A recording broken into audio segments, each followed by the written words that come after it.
Okay, hi.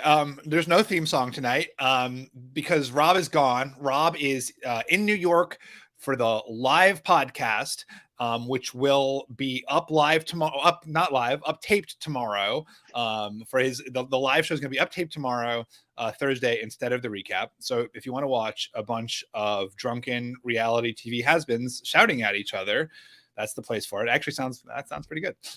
Instead, I'm here with the great Erinn Moss, formerly Erinn Lobdell, my Survivor Tocantins ally friend. I mean, it's been like years and years since I've talked to you. I'm so excited to talk to you. Hi, Erinn. How are you? Hi, I'm so good. How are you? I'm great. What's going on? Can you give us like a brief update about your life? Yeah. You know, just like the 3-sentence. I mean, just 3 to 5 sentence overview of how your life is going. Yeah. Cliff notes. I went on Survivor. I didn't win. It all worked out okay.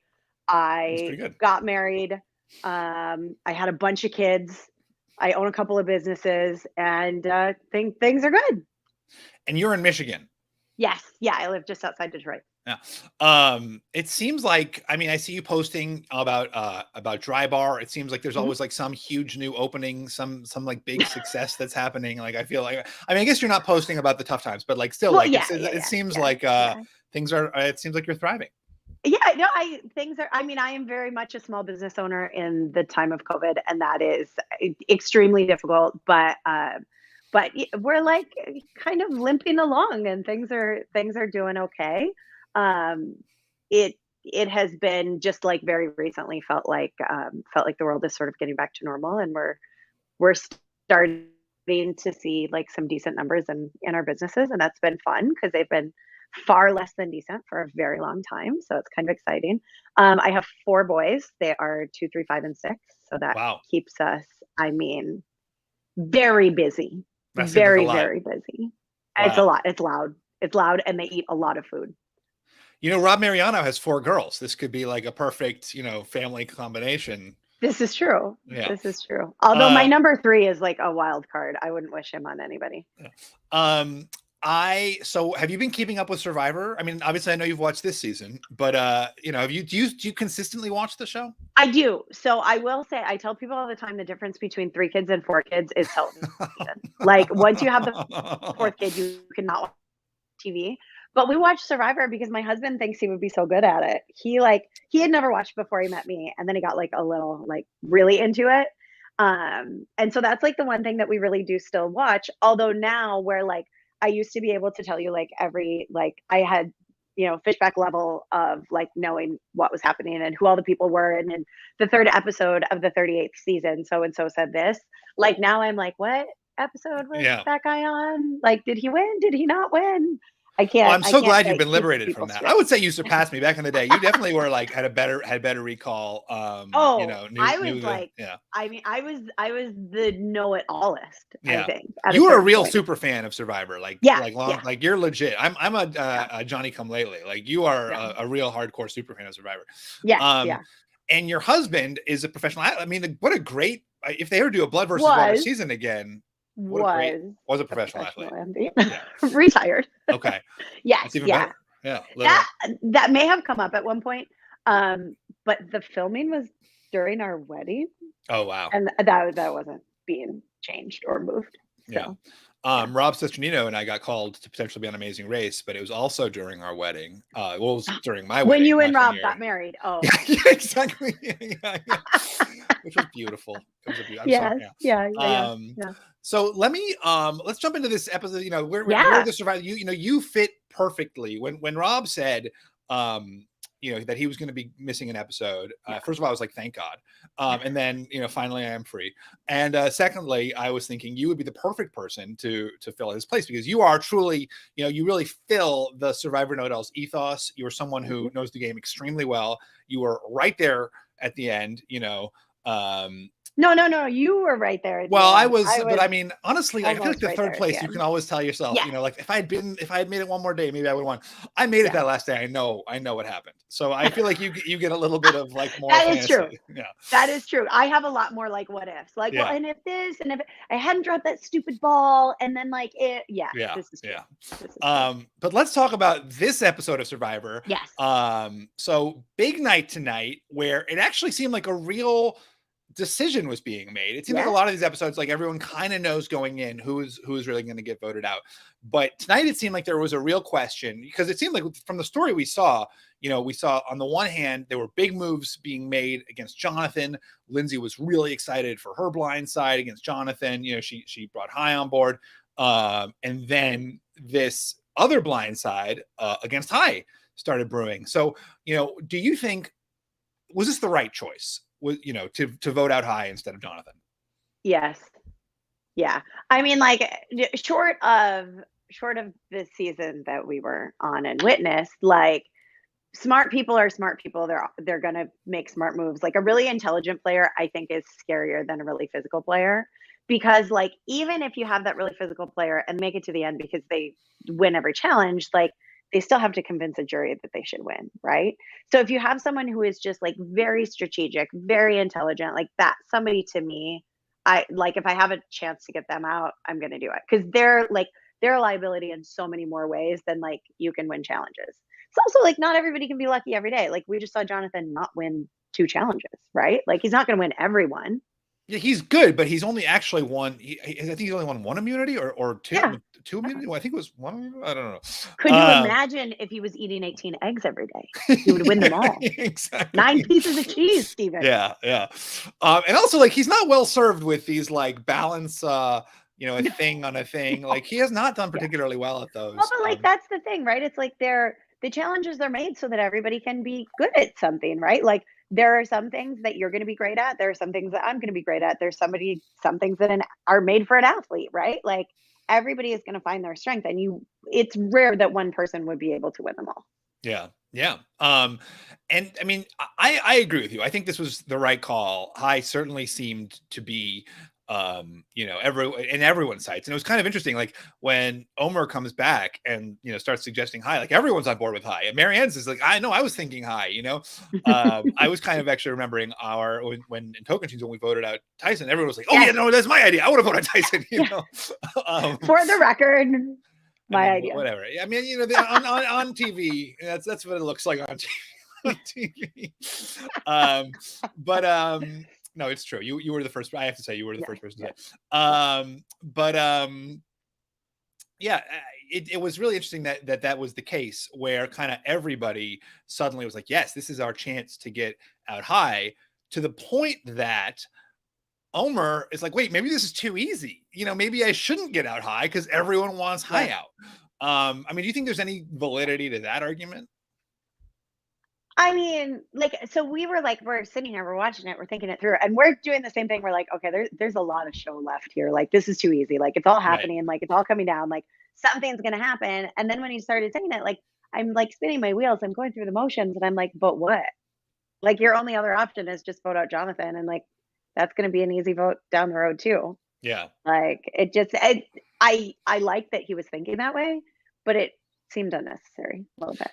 I also think you have to like exhaust all your options. Well, right. And also, like, when the producers are asking you, like, give me a little, you know, tell me why it would be a good idea to keep Hai. You know, they've got to like, they got a show to make. I also think that for Omar particularly, you know, Jonathan really trusts him. You know, you kind of want to keep people in the game who really trust you. Whereas Hai, obviously, you know, is schemier. Yeah, for sure. For sure. Yeah.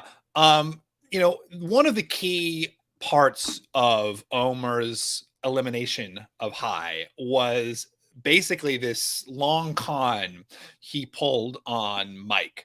I mean, did you have any thoughts about, you know, the way he sort of suckered Mike in, or, you know, I don't know. I mean, he lied to Mike, right? He said he lied to Mike. Yeah. You know, I thought, what did you make of all that? I mean, like, he did, and he did it well. But like the best lies are like half truths, right? And like, Hai didn't need to come out and say that, but that's clearly like Hai's how High has been operating. Like I have Mike in my pocket. Like he'll do what we need him to do. Like he doesn't need to come out and say it necessarily for Omar to maybe jump to that next step. So like it was a lie, but it was like an itty bitty lie, just sort of cloaked in truth a little bit. Which makes it, I mean, those are the best lies. It makes it pretty believable. And for Mike to say, and I can look at you and I can know that what you were saying is true. It was good. Like, good on him. It was great. But that's a great point. Like, it resonates for Mike because it's Yeah. basically, I mean, High's not like said those words necessarily, but he's certainly, you know, communicated that with the way he treats Mike, and with, you know, Mike For has sure. obviously Yeah. internalized that, and he internalized it with the Roxroy vote. Mhm. That's an interesting point. I mean, do you think of Mike as being someone who is being led? Or, I mean, like, we've seen so much great content from Mike in terms of these Mhm. relationships he's making, in terms Yeah. of having like a real clear point of view. But is he someone who is just being led by, you know, first High and now, I mean, at first Daniel in a way, now Yeah. then High, then and now Omar? Yeah. I mean, it would almost appear that way. Like, I haven't really thought about it until you put it that way. I mean, it seems like it's hard because you have these people who are like, no, like this is my word, this is my word, this is what I'm gonna do. But then, like, I think that the part that you don't see is like you're having these internal dialogues. So like, I know that like this is my alliance on day 3, but like day 12 is a different day. Like I'm sitting in a different space with a completely different perspective. So, you know, it's easier to be swayed in those kinds of things. It's easier to go against those.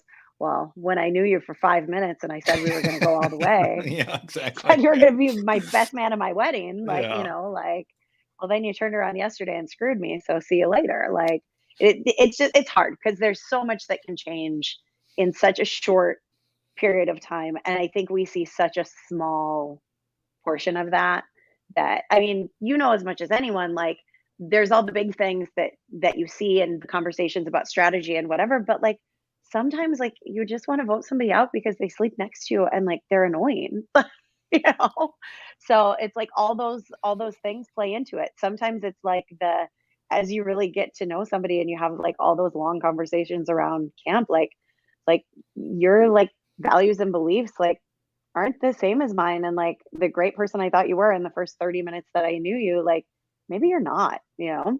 So I think that all of those things kind of play into some of that. And as much as it's easy to say like, no, this is the vote we're going to make, like it it might not have been as much being led as like it almost gives permission when somebody comes up and is like, hey, like thinking about doing this, you know, what do you think about it? It's like, well, maybe that is the right move. Maybe that is what I need to do.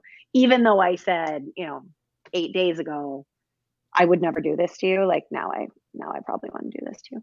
That's a great point. So it's not even necessarily, even if Mike doesn't necessarily believe that High said that, which like maybe he does, like he Right. wants to believe it because that Right. gives him the okay. And then you see Yeah. him going to Jonathan and saying, well, High is saying I'm his pup, you know, like he's Yeah. using this thing that Omar gave him as Yeah. like his reason for why he's Yeah. turning on High. That's a Well, really and then that's a like great point.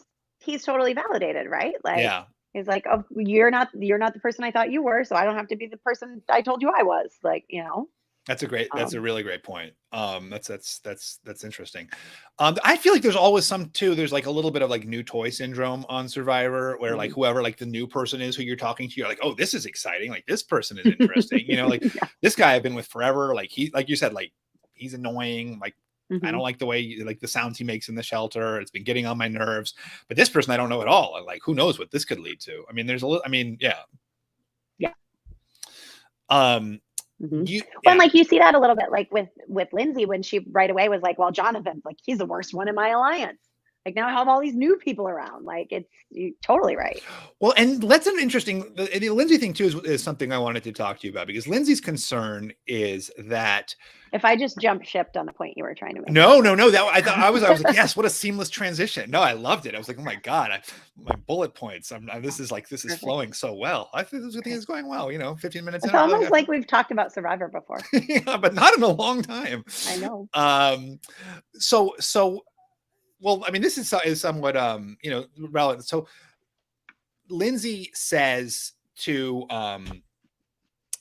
Well, who's she talking to? She says that like she's worried. Like, she's talking to the camera. She says that she's worried that, you know, if Jonathan has these terrible ideas and is a bad strategist, she's going to have guilt by association. Like she's going to be seen to be a bad strategist. I mean, do you think, like, what's your read on that? Like, is that like a legitimate fear, or I mean, do you think people can kind of see each people as individuals, or do you think Lindsay is kind of getting lumped into this, you know, pot with Jonathan? As someone who has been lumped into a pot, like it's easy for that to happen. Yeah. I think it's really easy to have sort of the association with, you know, everybody wants to jump on somebody, right? And if you are the person with the closest proximity to that somebody, it's easy to, like, a tribe loves an easy vote.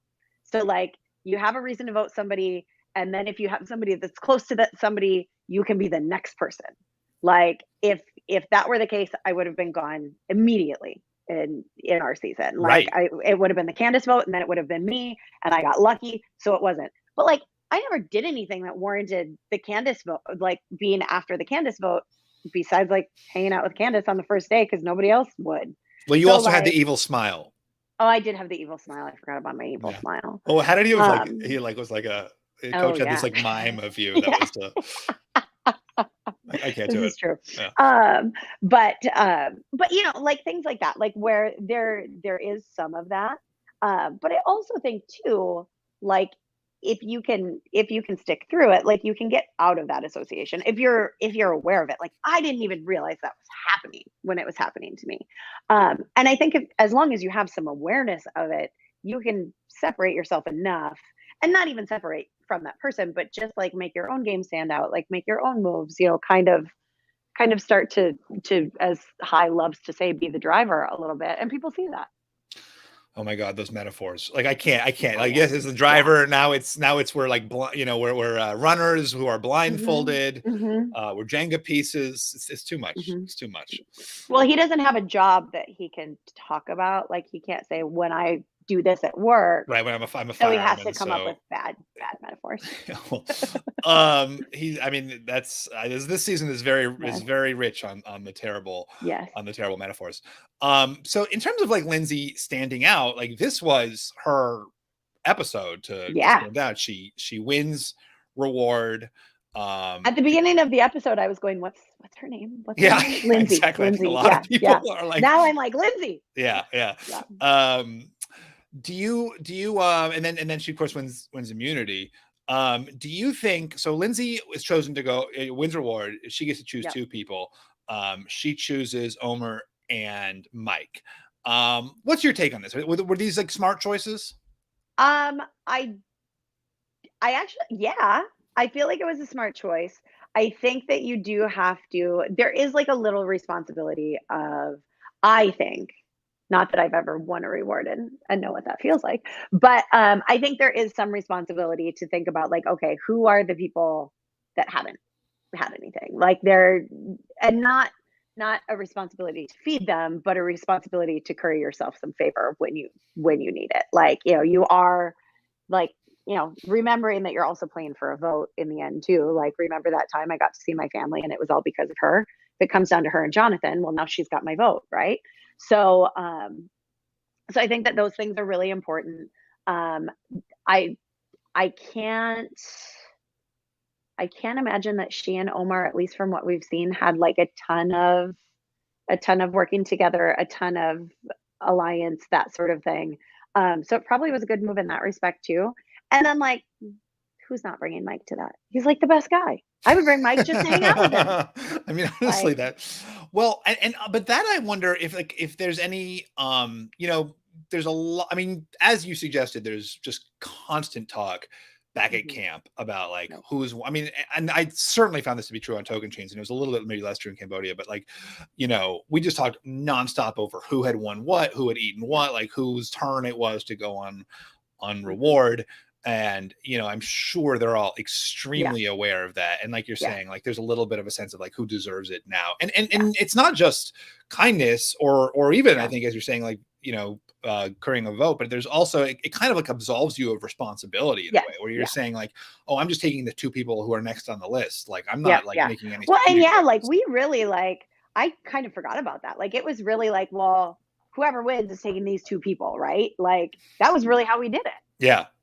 And I think there's, I mean, you know, now people who take their allies are strongly criticized for that decision. I think there's a lot of validity to taking your allies.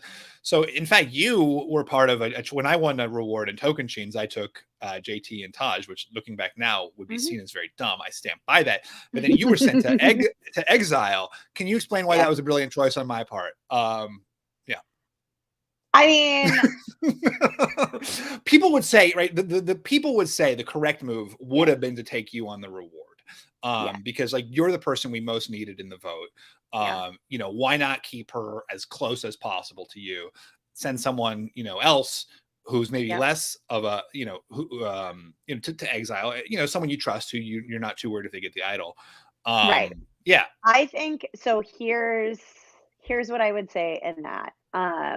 You already knew you had my vote. More than anybody knew that I trusted you. So there was that.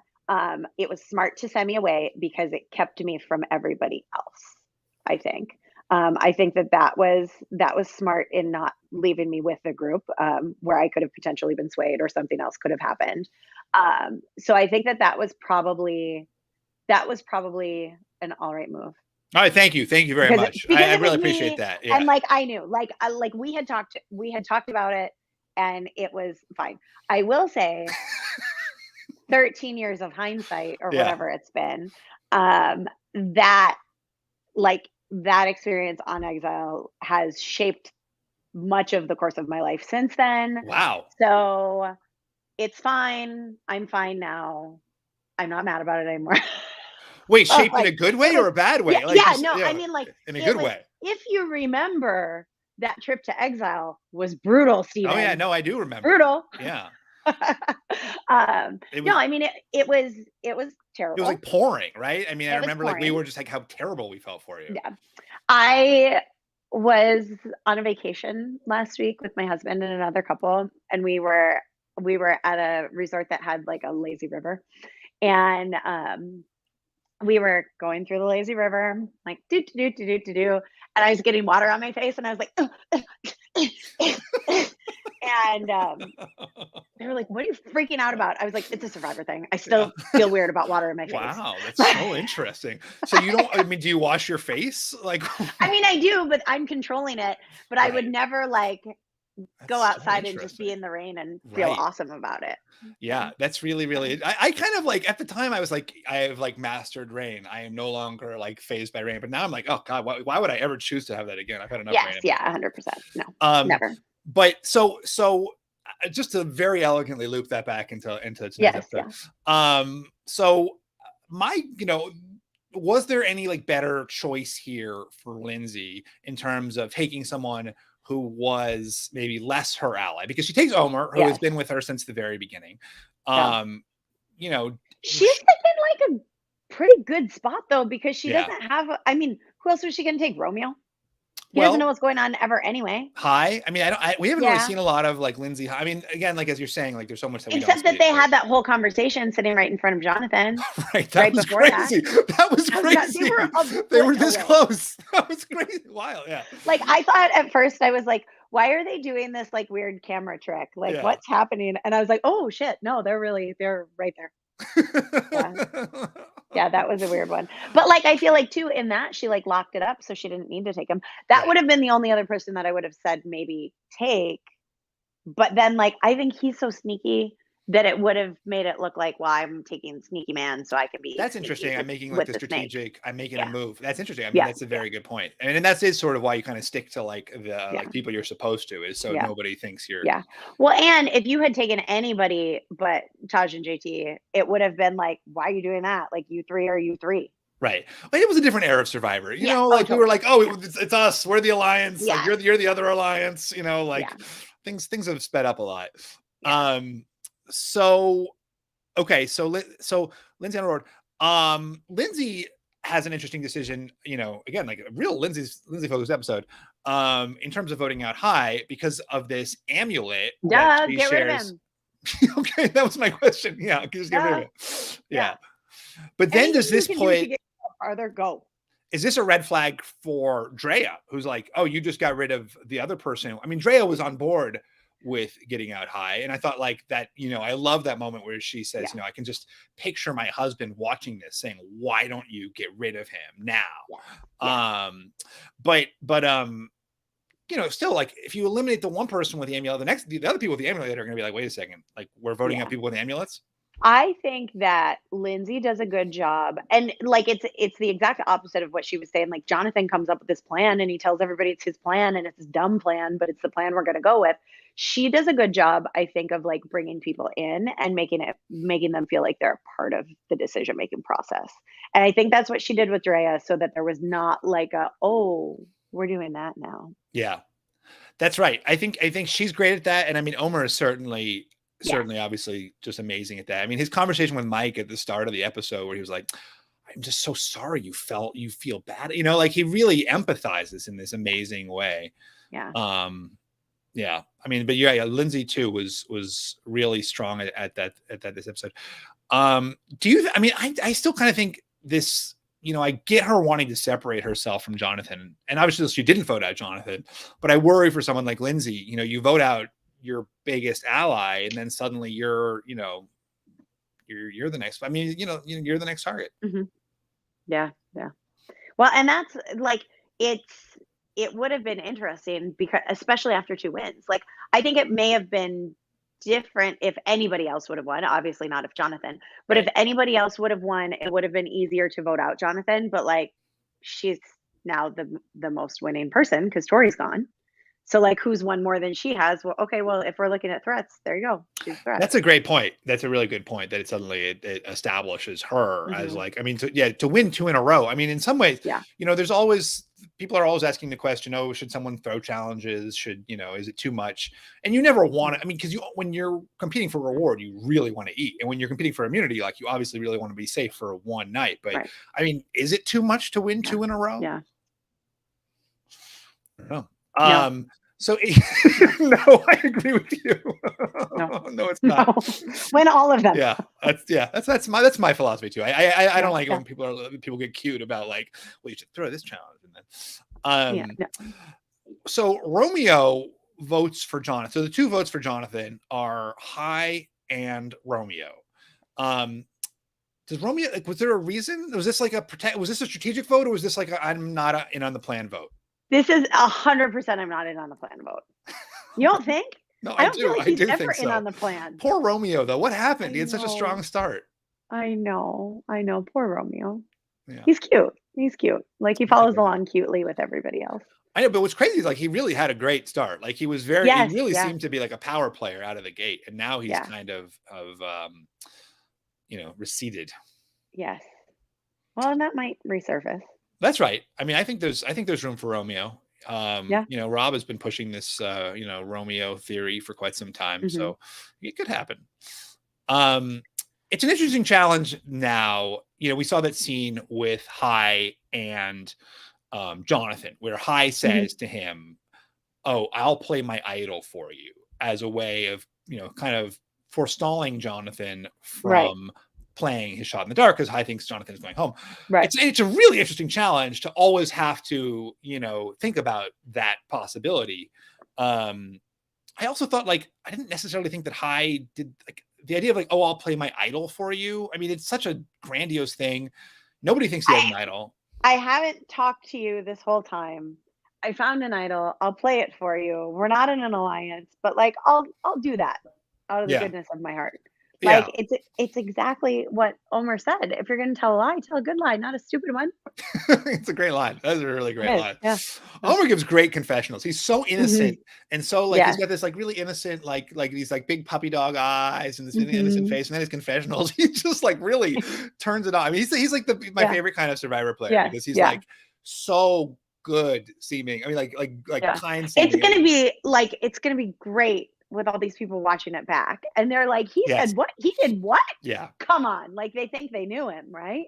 Well, I think that's a danger for Omar, is that maybe he gets to the end and people are like, no, he wasn't pulling the strings. Like sweet Omar, like no, nobody, like, you know, Omar would never have pulled any strings. That's true. This is true. But like, that's a great thing about Survivor. You get the opportunity to say, oh, I did this, I did this, I did this, I did this. This is my resume. Please vote for me. Do you think that juries, do you think you can change? And I'm not, I know you were at one jury performance where someone gave a terrible performance. We don't need to talk about that. But do you think as a rule, you can change a jury's mind? Like you're going into, you're walking into that bench, do you think you can be swayed? I think you can. It depends on the jury. It depends on if they're bitter. It depends on what's happened. But if you're 3 people and 2 of them are like, one person's not going to win. Like if it's down to 3, we know one's not going to win. They might get a vote or 2, whatever.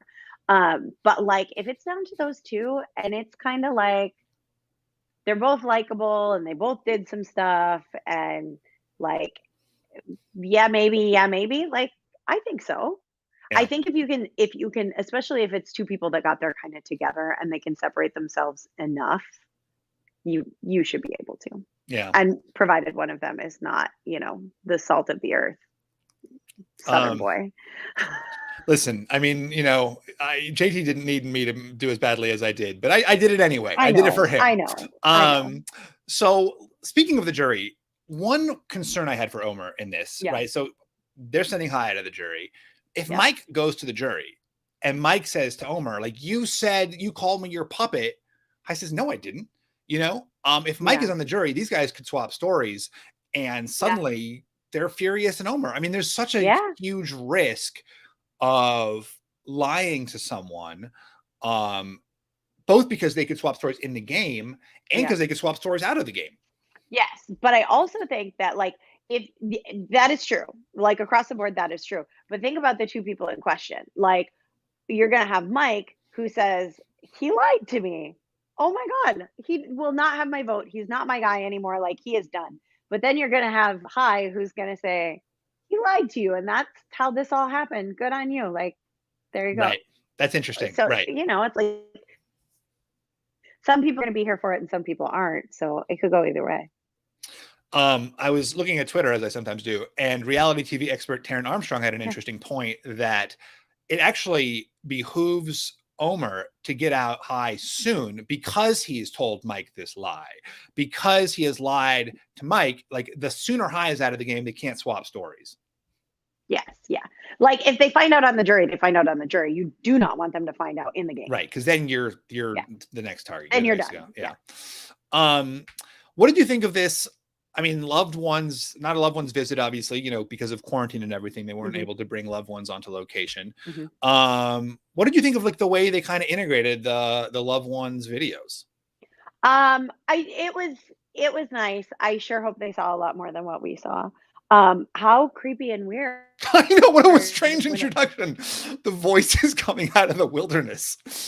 Like, what in the world? Especially because there's so little like production that happens when you're out there. It's like there's like the things at tribal council and that's it. But like we don't hear the music. We don't have all the things that you see once it's on TV. That had to have been so flipping weird. Yeah, you're so right. That's such a great point. You're like in the woods, you're like huddled over your little food, and then suddenly like the whole like you're sleep deprived. Wait, we're in a movie. Like what? Yeah. So bizarre. No, like I thought it was sweet. Like it's always my favorite part. I love when you get to have the loved ones. It's got to be so hard that they didn't have it. But also, can we talk about the fact that they're only there for 3.5 weeks? Well, I was going to ask you about that actually. See, these transitions, they're going so good. That was my next question. Okay, we're so in sync, Erinn. Yeah. You can do a lot for 26 days. Is that what it is? 26, 28, 26? 26, yeah. Yeah, it's really kind of wild. Like, so where do you stand on this? There's some, the 26 days thing. Dumb.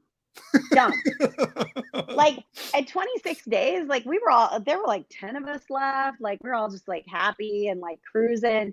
It's like you get into like day 29, 30, 31 that you're like, oh, so we've all lost 20 pounds. Oh, we're seeing double. Oh, we can't stand up straight. Oh, yeah, you literally, I remember you would like get up and like, you'd like I fell over all the time. Yeah, you were falling. Exactly. Yeah. But like, it was like those, like those things don't even come into play until later. And those, I think, are the things that can like really start to affect your gameplay. Like when you get into that, like, because it's exactly like, maybe it was like 1 or 2 episodes, where somebody was saying like you lay awake at night and you're, like it might have been Mike, like you have your plan and then you're like, okay, like, and then if this scenario happens, this is what I'm going to do. And then this is what I'm going to do. And then you wake up in the morning and then something else changes. So you can't do it like that. Those things fire in the first half of the game. And in the second half, like I remember all the times you'd be sitting there and you're like, okay, like if this person votes and then I have this vote over here and then this one. And then like if Steven votes this way and coach wait, okay. So if Steven votes I mean, like I couldn't count it. And we were at like 6 people and I knew what I was doing and I knew what you were doing. Like it was so hard to wrap your brain around that. And that didn't even kick in until after 26 days.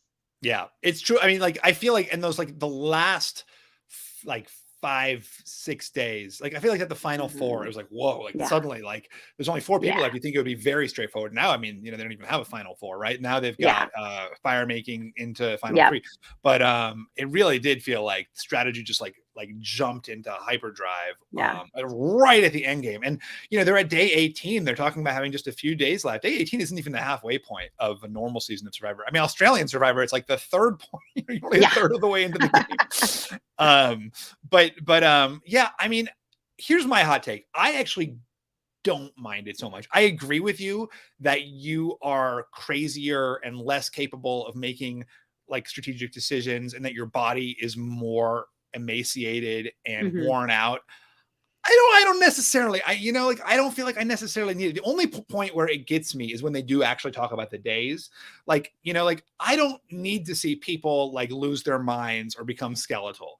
But I do like when they're like, my God, we've been here for a week. It's like so long. Like that's when I'm like, no, it's been 12 days. Right? Yeah, exactly. We weren't even at the merge yet. Like, yeah, right. Exactly. yeah.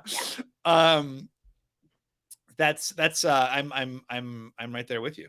Erinn, let's see, is there anything else or should we get into some questions here? We got questions. Let's take questions. Do we have questions? 8 questions. Okay, let's get some questions. Yeah.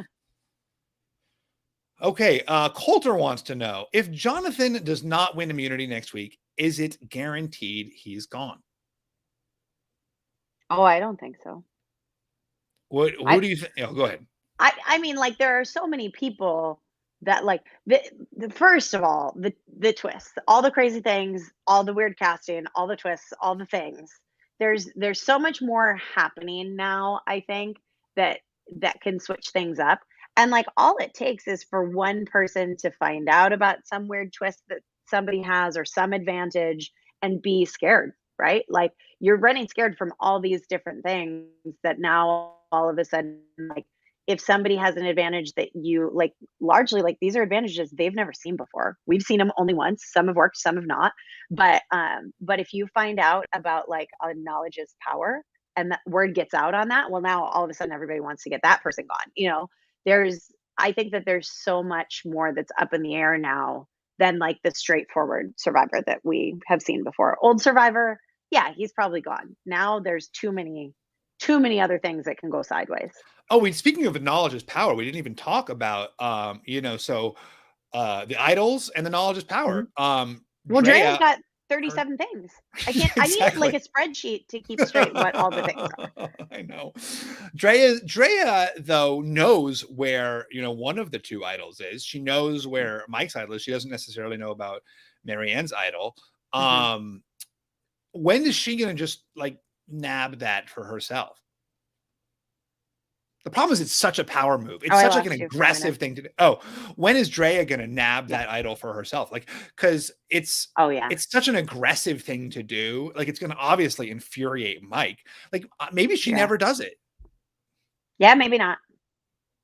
And that's a trust thing, right? Like maybe holding somebody's trust is more powerful than having the idol. Yeah, and the other thing is she can use it at tribal council, so she feels like she feels kind of uncomfortable.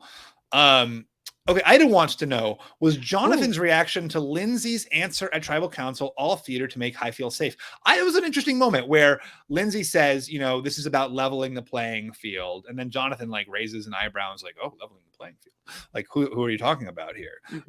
Did Jonathan know he was safe, or was he just playing along to make Hai feel good, or was he actually nervous in that moment? I think that one thing that you don't think about when you are watching this at home is that when you're sitting on your stools, the way that they're set up, you can't really see each other. Like if someone's in your same row, you can't see their face. If someone's sitting in front of you, you can't see their face. So if you're like raising eyebrows, making the big eyes, rolling your eyes, like all of that stuff, like people don't see it. It might get Jeff to ask you a question, but like the other people don't see it. So I don't think that was necessarily like for that reason. Like I think a lot of those are genuine reactions, but I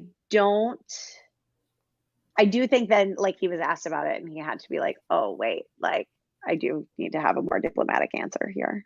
Yeah. The other thing too that happens with this is that the way the casting has changed, which I think is a good thing, but there are far less just like dynamic personalities that have been cast on these last few episodes or last few seasons, and like you have far less people who are like really polished and have like not necessarily more experience being in front of a camera, but are just really comfortable. You're saying people are less comfortable being on the spot now than they used to be? Yeah, it's so interesting. I feel like the opposite. I feel like everyone now is like memeing and they're all like ready for, you know, they've all got they're like, you know. I feel like there's a lot of weirdos who are not interesting. And like, really, that's so. I love this cast. That's so interesting. Oh my god, I'm so enjoying this cast. That's such an interesting take. Yeah, I like as now I'm invested in them. Like now it's been a handful of episodes in, but in the beginning I was like, really, huh? I like them more now. But yeah, it's very interesting. Because like I've really been enjoying this. The one thing I wanted to say about the, you know, Jonathan knowing whether or not he is safe is, you know, or sorry, Jonathan necessarily being the next person to go next episode, is that one thing we haven't talked a lot about, you know, and I think the show is only occasionally raised this issue, is this Taku 4, who, you know, which is Jonathan, Lindsay, Omar, and Marianne, who now they're the majority. Now they have they can run the numbers. And, you know, to your point, just because you were friends with someone on day 7 doesn't mean you're going to be friends with them on day 9. But that has to be in their minds. They have to be considering that, like, hey, there's 7 people. The 4 of us somehow are still left. Let's just run it down to 4. And I feel like with that foursome, and I said this, I think last week on this podcast, you know, they each are different. They each kind of have a story to tell if they get to the end. Like if you're Marianne, like, why wouldn't you want to sit next to Jonathan? Like he's so unlike you, you know, that you can say like, yeah, he's this like big lug who won all the challenges, but I had my idols. I like made, you know, all these moves. And same with Jonathan. I'm sure from Jonathan's perspective, he's like, I'm going to go in and talk about how great I was in the challenges. You know, everyone's got their in there. And then Omar is going to say, I had this amazing social game. So I mean, I really think that could factor in, you know, pretty well. This is a great question, Deanna. Oh, okay. Do you want to read Deanna's question? Yeah. Who puts it together that Omar's dangerous and with whom? Oh, that's interesting. Like nobody's on to him. Yeah. That's a really good point. Like, is Omar just going to make it? Is Omar going all the way? I mean, I hope so. Yeah, I will say, so as much as I'm like, oh yeah, I don't like love this cast, like there's so many people that I'm like, well, I hope he goes to the end. Yeah. I do kind of like, for as much as he's a big lug, I do like Jonathan a lot. I like Lindsay. I like Drea. Like I love Mike. Like there's so many people that I'm like, yeah, okay. Who are you? But yeah, who's your like? Who's your rooting interest? Like, do you have someone who you're, or not even a rooting interest? Who do you think is going to win? Like, if you had to, you know, do your winner pick right now based on their position in the game, who do you think it is? Drea or Omar? 50-50. Yeah, that's sort of where I am too. I mean, I've been a big Mike partisan until this episode, where I feel like if everyone thinks he's kind of being led this way and that, like, you know, is he going to get to the end and maybe he can still make this the case. I don't know. This is an interesting question. Okay. Omar Forever wants to know, out of Marianne, Drea, Mike, and Omar, who has final tribal council most locked up? Well, that's what we were just talking about. Yeah. I would have said Mike before this. Yeah, you're right. Yeah. On Omar, like, I do fear like, you know, Okay. because he's so, I mean, there's that, Erinn for second chances too. Great question or great name. Tonight was Lindsay's breakout episode. Great name. Is she on an Erica trajectory from here on out? Is Lindsay the rooting favorite now? I mean, little Erica, she came from nowhere, felt like all of a sudden she was there and then she took it and ran. Maybe it was a great episode for her. Yeah. But I don't think we've seen enough of her for that to be true. Maybe to your point about Erica, it's like, yeah, you know, after last season, I was like, I can't, who knows what's going to happen. yeah. It used to be that you, like, by the second episode, you can tell who is going to be in the top 4. 100%. Always. Yeah. And now I don't feel that way. All right, Minnesota, Minnesota girl? Minnesota. Yeah. Montana? Okay. No, Minnesota. Minnesota girl. Thanks. Thank you. I'm bad with the state. Are there any players that this season that remind either of you of yourselves on Tocantins? Well, they cast a lot of awkward weirdos now, so most of them. You're right. Is that how you self-identify? I remember the first time I saw you, I was like, oh my God, being on reality TV, it's great. I'm going to be with all these, like, on an island with the island of Brazil. These, like, beautiful. The island of Brazil. Yeah. And then you actually had a conversation with me and you were like, oh yeah, she's like this nerd that just wants to call the Survivor. And no, I mean, like, there is like a lot of, like, I think that there was a couple episodes back when everybody was kind of talking about, you know, like I was an awkward weirdo, or like I was really not confident in who I was, or I had like all these struggles or whatever. And then, like, now I came here and I'm like confident in who I am and all those kinds of things. I was in a place where I kind of wasn't. Like, I was having like a big quarter life crisis. I didn't really know who I was. I had to like go there and sort of like get back to it and be like, oh yeah, like I can do all these hard things. And so I was kind of like on the flip side of that, where I was like pretty unsure of myself, and then was able to come out of it. And I think like your story sort of similar, like we were like true underdogs that had this like transformational like thing that happened in the jungle and whatever. I haven't seen that as much as I thought I would at the beginning of this season. That's a good point. I mean, I feel like if anyone, just in terms of that arc, and I don't necessarily think that this is a player who's like me, but I think Marianne is kind of on that trajectory a little bit of someone who has a lot of self-doubt coming into this and is seeing herself really excel. And that's something we didn't talk about, which was that she finds another idol. Which was just awesome. And she was like looking for wood. She was like trying to help out the camp, and then was, you know, found the idol, which was very cool. Yeah, no, that was a great scene. I love that one. And just like the way that she was like, this is just like a sign that I am like doing all the right things. And I was like, it's good. Like, I tell my kids all the time, like, you work hard, you do the right things, like you get rewarded for them. And like, that's exactly how it played out. Yeah. Yeah. Do we have any other, okay. A Tubby Lunchbox wants to know, Erinn, whose game from this season do you most relate to? I don't know. I mean, the thing is, like, you were very much, you know, the game that you played was unusual when you played it. And I feel like a lot of people have become, you know, modeling themselves on you and others who are, you know, were able to kind of like move between alliances. Yes. You know, that kind was of recognize. It really was. I mean, like like you recognized your position, you know, which is all, I mean, I remember like remember watching the show, there would always be someone on the bottom of the alliance and they would just stay there and they would vote with their alliance until they were eliminated. It was infuriating.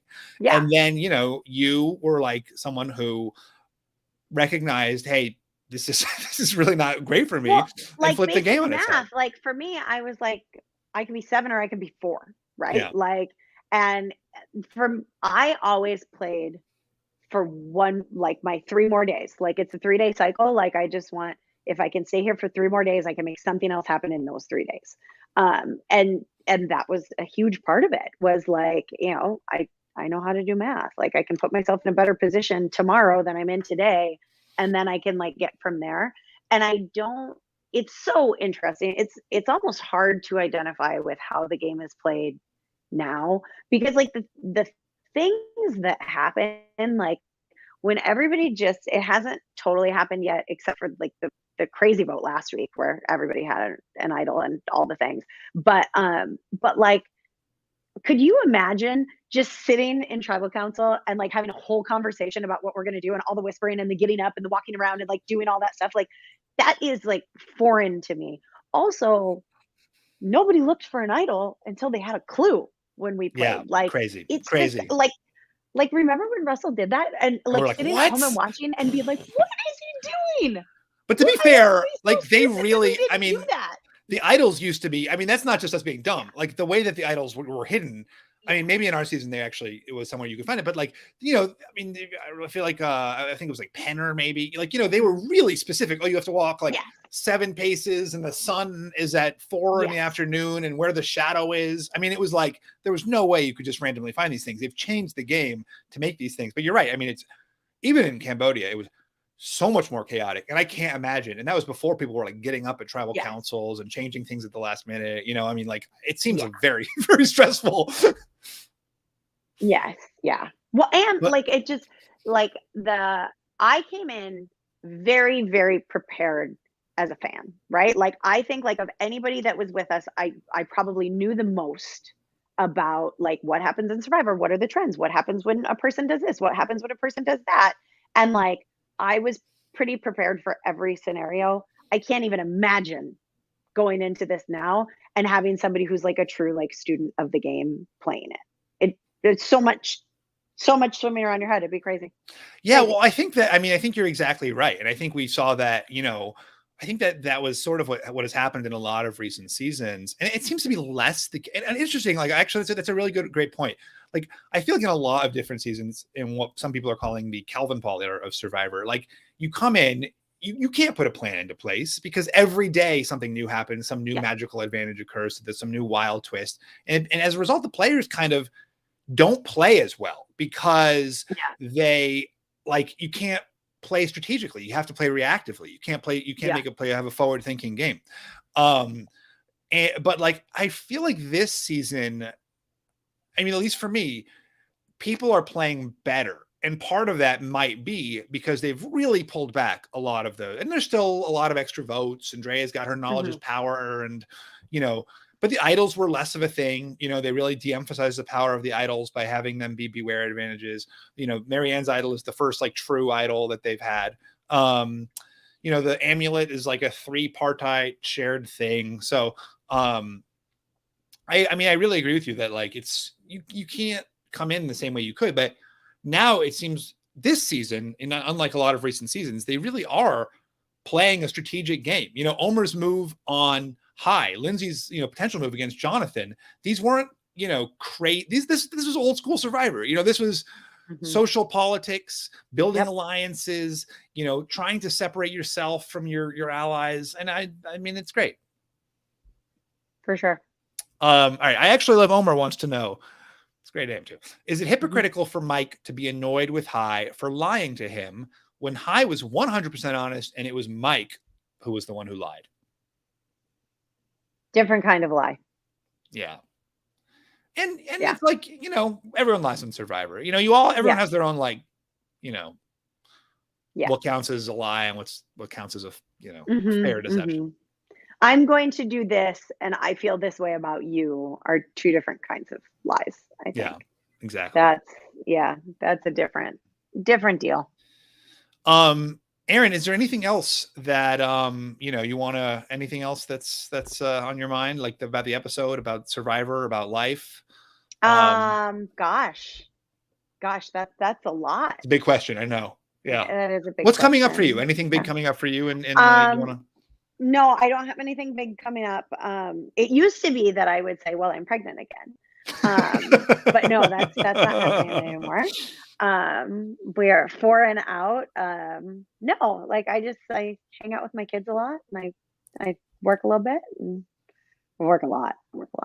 That's But amazing. yeah, no, things are good. Things are good. It's funny now. My kids are starting to be old enough that like I'm like sports mom, and my oldest, my kids have played hockey since they're really little. We get them on the ice at about 2.5 or 3, and my 6-year-old now is in like his first like real team, like tournaments, like the whole thing, and they had their first tournament this weekend, and I've always felt like I've seen 1,000 hockey games. Like I'm like I kind of watch and I kind of am into it. And if it's like an important game, I'm like really like on the edge of my seat. But like I'm not like crazy about it or anything. So I thought with my kids, like I'd do the same. Like I'd be happy to just show up to the rink with my coffee and kind of chat with the other moms and like all is good. First game of this tournament that happened this weekend, the first like legitimately important game my child has ever played. We're on vacation, getting water on my face, and we have to actually stream the game. So we're sitting in the pool at the hotel streaming this game, and it's the other couple that's with us has their kids on the team as well, and we have the computer sitting on the side of the pool, and we are screaming at the computer, like freaking out, so excited, like so stressed, like it was nuts. Like the other people at the hotel were like, there's no sports happening right now. Like, what are you guys watching? We're like, it's our kids hockey tournament. They're like, oh, like what level? We're like, they're 6. Yeah, so I'm officially crazy That's hockey awesome. mom, but it's fun. Yeah. Well, how did they do? So they did great. They did great. They tied that game. They let them tie at this level. So they tied one, they lost one, they won one. Like it was fine. Like all you have to do the score doesn't matter. You just have to work hard and be a good teammate. They're 6. That's really nice. That's Yeah. great. And win. Yeah, work hard, be a good teammate, and then win the game. Most important of all. Yeah. Yes. Yeah. Erinn, thank you so much for coming on. I know so many people were excited to have you Thanks for having here, me. and oh my gosh, it was so much fun. It was so fun to catch up with you.